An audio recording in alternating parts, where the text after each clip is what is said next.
Selamat malam jemaat Tuhan yang diberkati. Salam sejahtera bagi kita semuanya. Kita bertemu lagi di dalam program Renungan Malam GPDI Sosianim. Mari kita akan terlebih dahulu berdoa sebelum mendengar merenungkan firman Tuhan. Bapa, terima kasih buat malam ini. Buat anugerah-Mu, buat kebaikan-Mu bagi kami senantiasa. Saat ini kami akan merenungkan firman Tuhan. Biarlah firman Tuhan menjadi bekal bagi kami. Kami sedia hati ini, urapan-Mu bagi kami, urapan-Mu bagi kami senantiasa. Dalam nama Yesus kami berdoa. Amin. Puji Tuhan, jemaat yang diberkati oleh Tuhan. Mari kita akan merenungkan sedikit dari firman Tuhan yang kita bisa dapatkan dalam kitab Amsal Fatsal 14 ayat yang ke-30. Saya bacakan Tuhan. Hati yang tenang menyegarkan tubuh, tetapi iri hati membusukkan tulang. Sekali lagi dikatakan, hati yang tenang menyegarkan tubuh, tetapi iri hati membusukkan tulang. Puji Tuhan. Ini adalah satu ayat yang sederhana yang datang kepada kita pada malam hari ini. Firman Allah ini mengingatkan kita, dinasehati oleh firman Tuhan tentang hati yang tenang menyegarkan tubuh.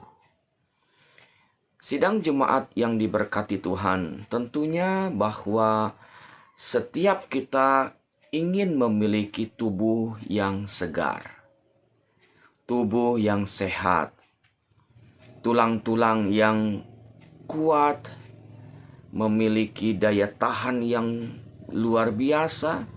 Apalagi kita masih di dalam kondisi pandemi saat ini. Firman Tuhan memberikan satu informasi kepada kita bahwa kesegaran tubuh kita itu kita bisa nikmati, kita raih ketika hati ini tenang. Situasi kondisi saat ini secara jujur terkadang membuat hati kita tidak menjadi tenang. Kabar-kabar, informasi-informasi terkadang membuat kita menjadi tidak tenang. Tetapi firman Tuhan berkata bahwa hati kita dalam kondisi apapun, dalam situasi apapun, harus tenang. Menjadi pertanyaan, bagaimana hati kita ini supaya dapat tenang?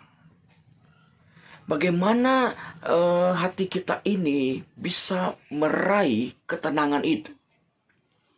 Tentu dengan kekuatan manusia kita tidak mampu dan kita tidak sanggup.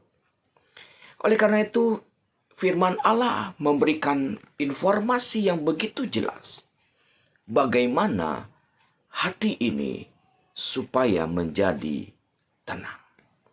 Maka kita akan melihat beberapa hal dalam firman Tuhan bagaimana supaya hati ini tetap tenang. Yang pertama dalam Mazmur 62 ayat yang tidak asing bagi kita. Dalam Mazmur Fatsal 62 kita membaca dikatakan ayat yang kedua. Hanya dekat Allah saja aku tenang. Lalu bagian ayat yang ke-6 dikatakan, hanya pada Allah saja kiranya aku tenang. Pemazmur memberikan pengalamannya bahwa ketenangan itu hanya bisa diraih dari hidup dekat dengan Tuhan. Saat hati kita gundah gulana, saat hati kita tidak tenang karena kondisi, maka pemazmur ini memberikan jalan keluar bahwa kita harus dekat dengan Tuhan. Dekat dengan Tuhan membuat hati kita menjadi tenang.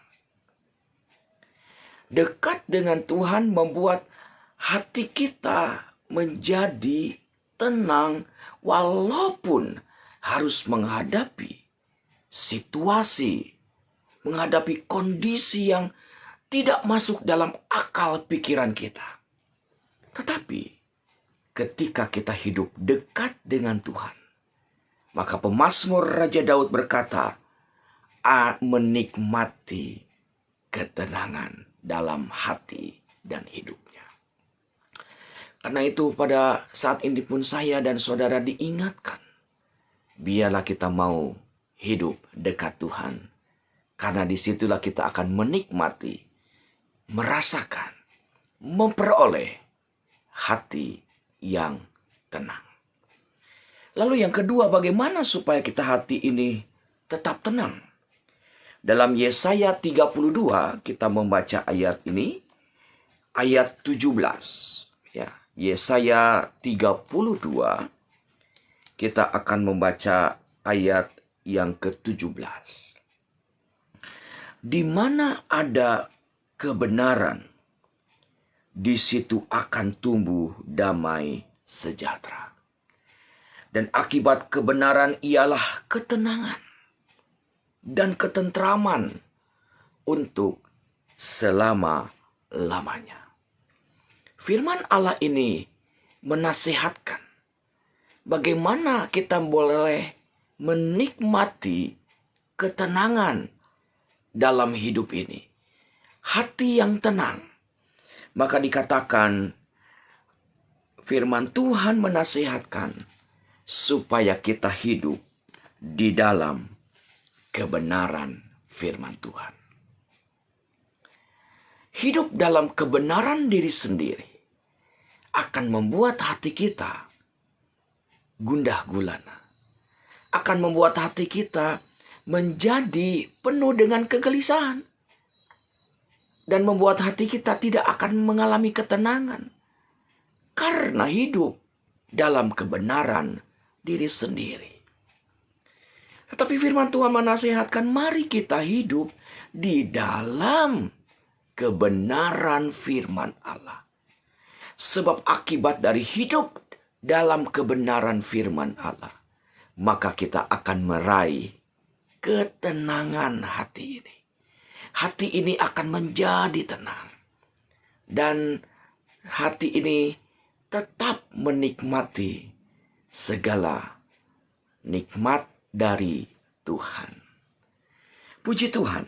Lalu yang ketiga, bagaimana supaya hati ini menjadi tenang? Dalam Mazmur 116. Mazmur 116 kita membaca ayat ini. Di dalam ayat yang ke-7 kita membaca Mazmur 116.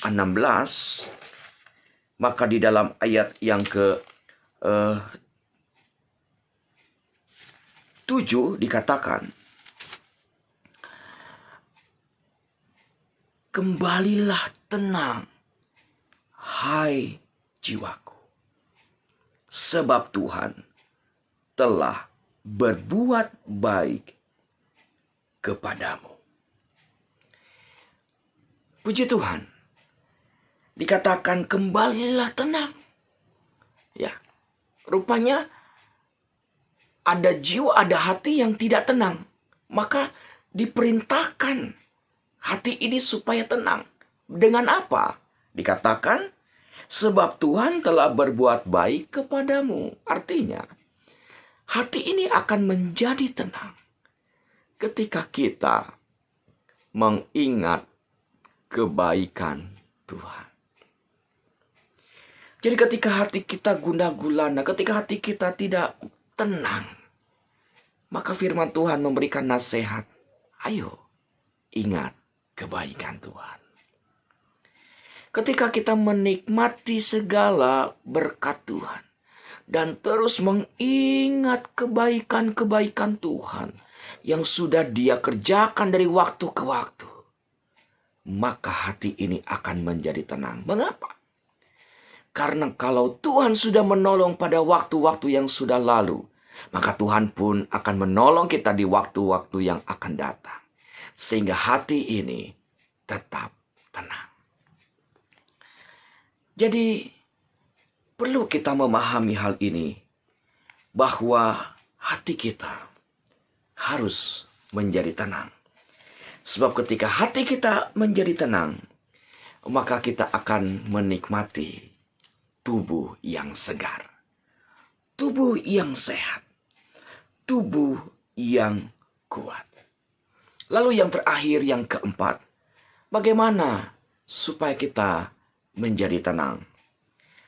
Hati kita menjadi tenang dalam 1 Petrus pasal yang keempat, ayat yang ke-7. Kesudahan segala sesuatu sudah dekat. Karena itu kuasailah dirimu dan jadilah tenang, supaya kamu dapat berdoa. Kuasai dirimu. Kuasai hati. Kuasai pikiran. Kuasai hidup ini dengan kekuatan Roh Kudus. Dengan kekuatan firman Allah. Maka hati ini akan tenang. Maka ayat ini katakan ketika hati kita tenang, maka kita dapat berdoa dengan penuh sukacita. Bapak, Ibu, Saudara, jemaat Tuhan, mungkin pada saat ini ada hati-hati yang sedang tidak tenang. Hati-hati yang sedang gundah gulana. Hati-hati yang sedang mengalami segala kepanikan ataupun pergumulan. Mari kita mau melakukan firman Tuhan ini, supaya hati kita tetap tenang. Jadi biarlah kita hidup dekat dengan Tuhan. Lakukan firman Tuhan. Ingat kebaikan Tuhan. Dan kuasailah diri hidup ini dengan kekuatan Roh Kudus. Maka saya yakin hati saudara akan tenang. Ketika hati saudara tenang, dikatakan oleh firman Tuhan, menyegarkan tubuh. Sehat, kuat, dan kita tetap di dalam kebaikan-kebaikan Tuhan. Biarlah pada malam hari ini, firman Allah yang sederhana ini mengingatkan kita, mengkuatkan kita semuanya. Tuhan memberkati sidang jemaat. Terus semangat, terus kuat. Sebab Tuhan memperhatikan saudara dan mengasihi saudara dengan segenap luar biasa dari Maha Tinggi, yaitu dalam kerajaan sorga. Mari kita berdoa. Bapa, terima kasih buat malam hari ini. Kami sudah mendengar, merenungkan firman Tuhan. Biarlah hati ini, Tuhan, tetap tenang. Walaupun menghadapi situasi apapun, menghadapi kondisi apapun, biarlah hati ini tetap tenang. Hamba-Mu berdoa bagi umat Tuhan yang mungkin saat ini sedang mengalami kegelisahan dalam hati mereka. Sedang menghadapi kegentaran, sedang menghadapi kesusahan hati mereka. Ada mengalami berbagai banyak hal karena situasi kondisi saat ini. Doa kami kepada Engkau Tuhan, biarlah dengan kekuatan firman dan Roh Kudus, buatlah hati ini menjadi tenang. Terima kasih Tuhan, berkatilah umat-umat-Mu, berkati dalam usaha, dalam keluarga, dalam pekerjaan, dalam pendidikan, anak-anak mereka, bahkan dalam pelayanan. Biarlah Tuhan memberkati. Buatlah kami terus bersukacita di dalam Tuhan. Dan biarlah hati ini tetap menjadi tenang. Berdoa juga kami bagi bangsa ini. Berkati bangsa Indonesia dengan berkat kemurahan Tuhan. Biarlah menghadapi pergumulan-pergumulan saat ini, Tuhan yang membela. Terima kasih Tuhan. Terima kasih Ampunilah kekurangan, kelemahan, dan dosa kami di hadirat-Mu. Kami bersyukur buat malam hari ini. Di dalam nama Tuhan Yesus Kristus, kami berdoa dan berterima kasih. Amin. Puji Tuhan. Selamat malam sidang jemaat Tuhan. Tetap sehat, tetap kuat. Tuhan Yesus memberkati. Selamat malam.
Gerejaku ada